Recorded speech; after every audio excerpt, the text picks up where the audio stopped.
All right, day 5 of Olympic wrestling. It's done. Another bittersweet day.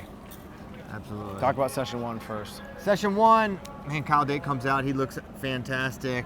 Looks sick. Yeah. Like, how often do you see Kyle Dake on elite opponents like, Yeah. who do you wrestle in the second round? Imami of Iran. Imami, just destroyed firing him. immediately. Yeah, and then, so he looked good. Kayla Miracle loses an absolute heartbreaker to Tina Bakova on criteria. She had the lead and then gave up a 4, and then they challenged the 4, and it was a legit 4, and then she battled back but lost 6-6, and then Tina Bakova just lost tonight, eliminating Kayla. Huge bummer there. And then Mason Parrish took a heartbreaking loss to Mason, Monk, yeah, too. not good. Yeah, not a good match for Mason. Feels like Mason could definitely win that one. Tactical adjustments definitely necessary. Monctor was never going to attack Mason, and Mason had the lead, and still we fired, and it ended up costing him big time. He gave up 6 or so huge points just off his own leg attacks, and so that stunk. And then Monctor lost the next round, eliminating Mason, who we really felt great about his chances to make a deep run. So yeah, tough morning other than Dake for Team USA. And then Session 2, first match, Kyle Dake, Takatani, and it's electric. It's electric. It's a great start for Kyle. He jumps out to a lead, fires right away, takedown, almost had a gut. And then a consistent theme in this match was Takatani darting in on a low leg attack, John Smith leg attack, really low single, and he ate Dake up from that position. He was able to finish. He was able to get in routinely a lot of times, and then he had a big sequence. It was back and forth. Dake got himself back in the match, got to like 8-9, and then Takatani just got right back to the leg, lace, blew it out. Then another big exchange, Takatani again on the leg. Dake was able to get 2 out of the exchange, but it was two more, and it's a 20-12 loss. I mean, Kyle Dake probably goes 5-6 tournaments without giving up 20 total points, and then to give up 20 in one match is sort of unfathomable, but it's something we talked about in the lead up. Is head, hands, and keeping Takatani off the legs is going to be key, and he could not do it. He could not keep Takatani off his legs. Seems like he was clearing. Dake sort of created that space, and Takatani just lived on his ankles. And what Dake didn't want to work much from ties for whatever reason, and those tactics were not the ones to beat Takatani tonight. Heartbreaking, really sad, because I mean it's just hard to envision Dake being here in 4 years, right? And he had 2 cracks, and I still believe he's going to get bronze, but man, that stings. Then we go to 57 kilos, the medal round. Start before we get to Spencer, Darren Cruz. Hey, he's right there against Amon. Amon is so big, so strong and physical. The pace is crazy. Darren had a couple slick attacks that we were like, so man, slick. he looks awesome. Like, is he gonna win a bronze medal? And then Too tough. much. Amon just overwhelmed him with the hand fight, with the pace. He really did. That was disappointing. It was brutal. Good and job. Spencer Lee's gold medal match. Yeah, it was my number one concern with Higuchi was, can we get in on this guy's legs? Can we attack him? It's really rare guys get to their legs, and I mean, how many times do you not see Spencer Lee get to a leg? And he really didn't get in once. You know, he was able to get 2 step outs in the first period. You feel like, okay, here we go, but you know Takatani's coming. He gets a high crotch. Higuchi, yeah. Gets the finish off his own takedown, and then another 2, and Spencer couldn't counter for the criteria, and he loses 4-2. And you feel like, I was just in the press conference with Higuchi, and I just asked him, like, what makes Spencer such a difficult opponent after killing everyone leading into it. He said the power and the explosiveness and speed really surprised him. Really? And so it was something for him to deal with, and feels like, obviously Spencer can win that match, but he wasn't able to do it. And the final score was 4-2, but really it was like a 2-2 criteria win. 2-2 with Spencer going for broke at the very end. Yeah, which happens.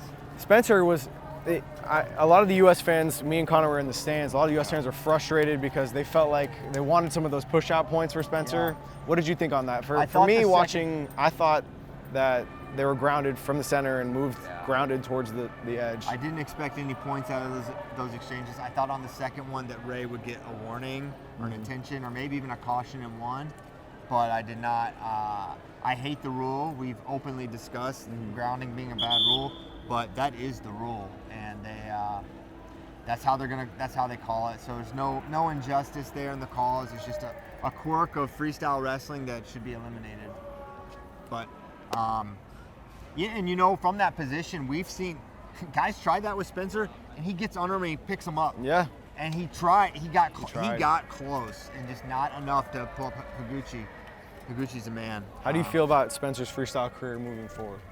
Well, it's really bright. I'm curious how long Higuchi will continue.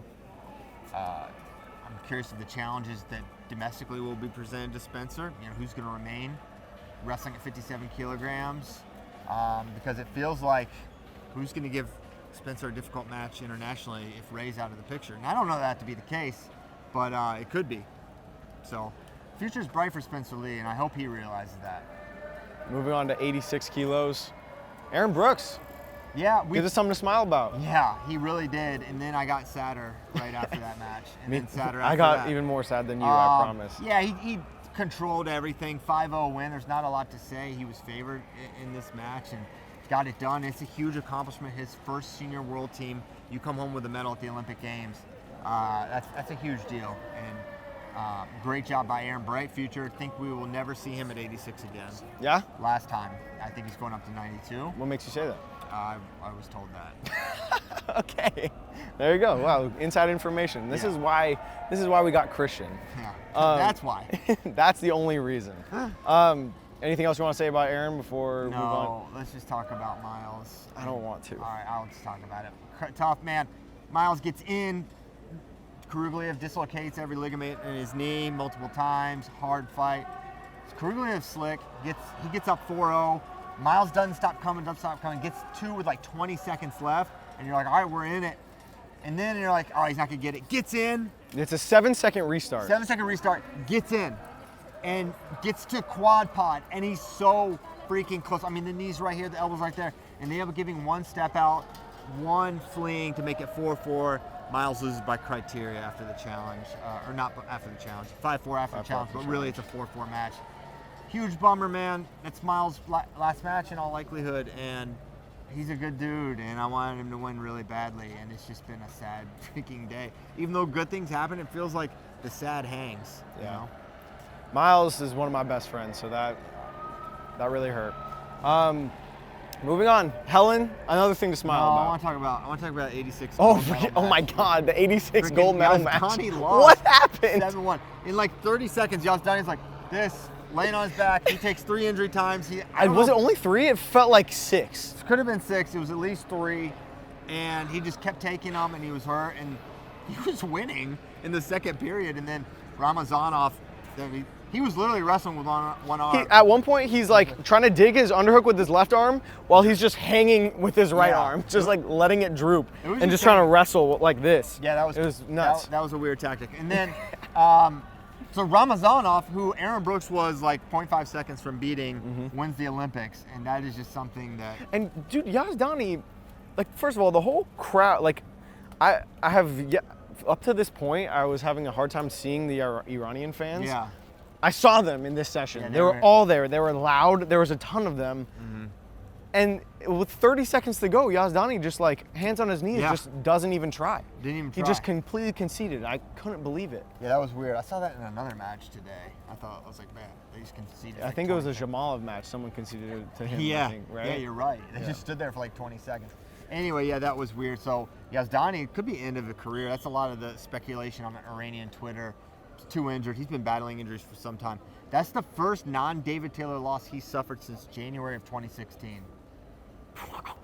He's never lost to anyone at 86. That's insane. Until then, other than no one came into this tournament and picked Ramazanov of Bulgaria to win this tournament. We talked about him. We talked about him, but not thinking he would do this. But at least I feel good that we talked about. We're like, this guy has a lot of great. This guy had recent losses to Gosin of Turkey, who didn't qualify for the Olympics. Yeah. He lost to Nurmagomedov, who Miles beat in round 2 at the European qualifier. Like, this is not a guy that anyone expected to waltz in and beat Aaron Brooks and beat Hassan Yazdani. No. It's crazy. One of the most unlikely Olympic champions we'll see at this tournament, I think. For sure. And then Helen Maroulis, 26-second pin.